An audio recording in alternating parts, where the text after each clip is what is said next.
อันนี้เป็นหางพญานาคแต่ว่าหัวนี่คล้ายๆเป็นงูเห่าพี่น้องอันนี้ก็น้องเก่าตั้งแต่ข้าวตะกี้คนละ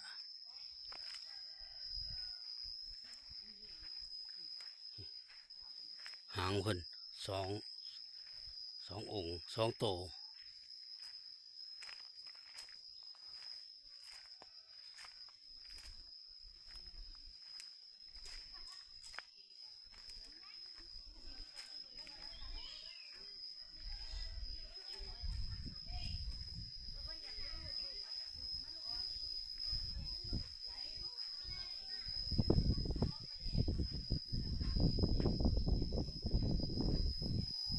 อนุญาตเด้อขนาดอนุญาตถ่าย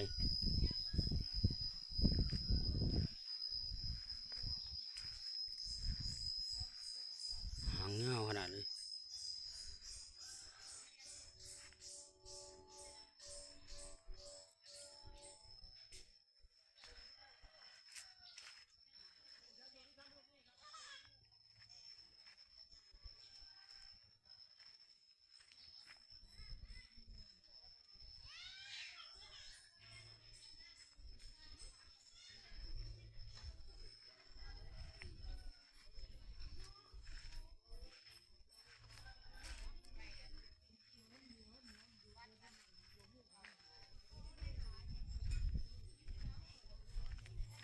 ตัวส่วนหัวเป็นคล้ายๆงูเห่าพี่น้องอาจจะเป็นแต่ว่าส่วนตัวนี่เป็นพญานาค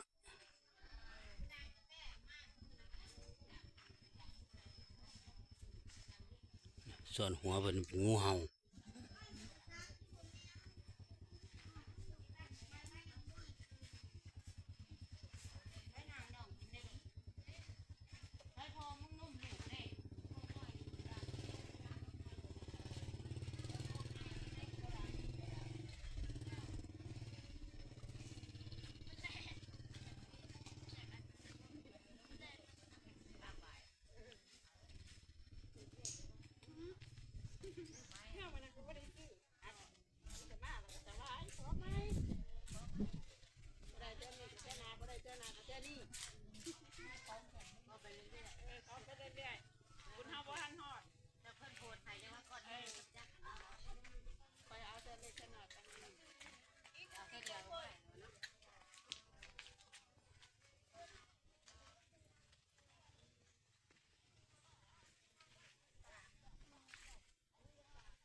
บาทสวรรค์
นี่สิเป็นยักษ์อันนี้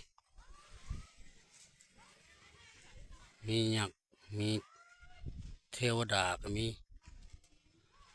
เทวบุตรเทวดาพระอินทร์พระพรหมยักษ์มี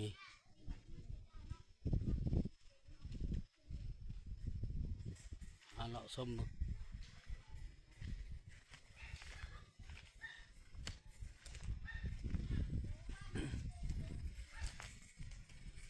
อ้มีหัวนกใหญ่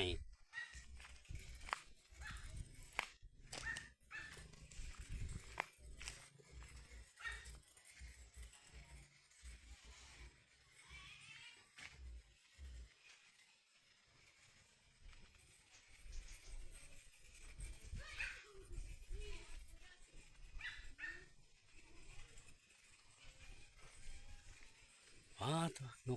นกใหญ่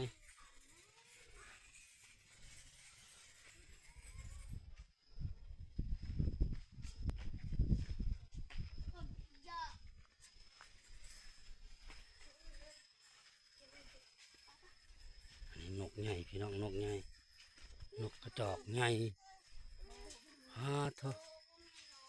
ตัวสำควาย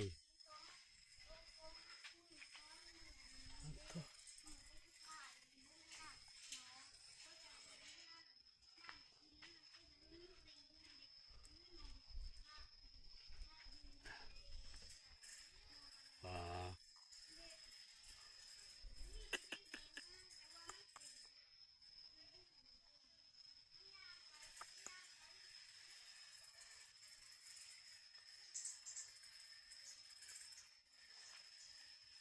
บินก็พอได้มันมีปีก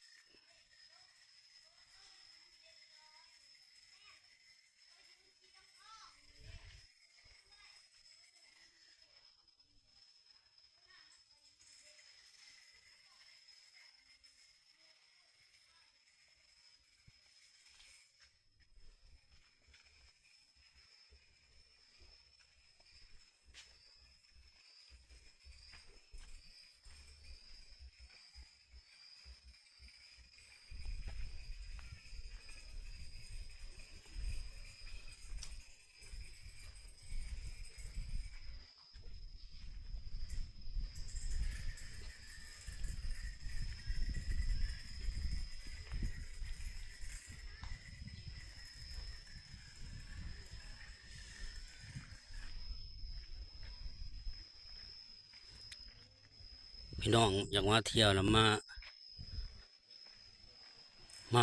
เมืองสองคอนแล้วก็จะมีทางเข้ามาพี่น้องบ้านนาคูเมืองสองคอนแขวงสวรรณเขตประมาณ50 ลักเข้ามา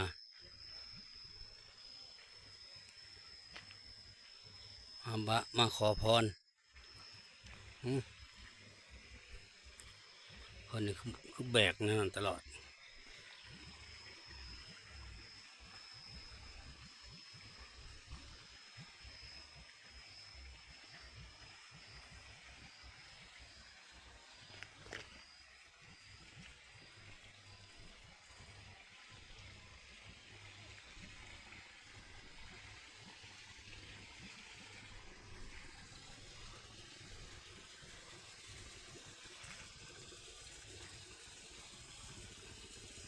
เฮ็ดยังไม่ใหญ่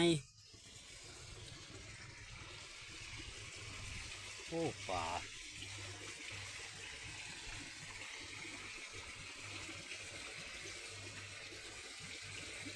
ตัวใหญ่อืม